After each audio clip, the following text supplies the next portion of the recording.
साधारणतः आम समस्ते सुस्थ रही प्रत्येक दिन व्यायाम करिथाउ किंतु जदि व्यायाम समय रे बा व्यायाम परे आपण एही भूल करूछंती तेबे सावधान होई जांतु।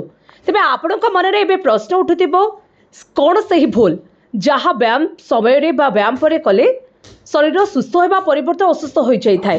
हाँ दर्शक बंधु, साधारणतः व्यायाम पर निजको हाइड्रेट रखा बहुत गुरुत्वपूर्ण होता है कारण व्यायाम जो निर्गत झाड़ आम शरीर में तरल पदार्थ एवं इलेक्ट्रोलाइट ह्रास पाई था। यही कारण पानी पीवा आवश्यक अटे किंतु जदि आपण व्यायाम पर सांगे सांगे ठंडा पानी पीउछंती यह आपणक शरीर पर क्षतिकारक हो पारे कहीं व्यायाम करने द्वारा शरीर तापमात्रा वृद्धि पाई था आउ एभली परिस्थिति में ठंडा पानी पीवा स्वास्थ्य पाई अत्यंत क्षतिकारक होता है कहीं व्यायाम पर तुरंत ठंडा पानी पीवा द्वारा शरीर तापमात्रा ह्रास पाई पारे।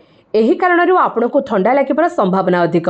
ठंडा पानी पीवा द्वारा ओजन वृद्धि हो पारे।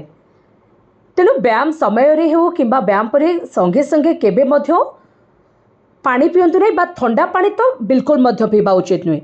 यह केवल ओजन ह्रास कर न थाए बरं अन्य संभाव्य विपद को मध्य दूर करिथाए।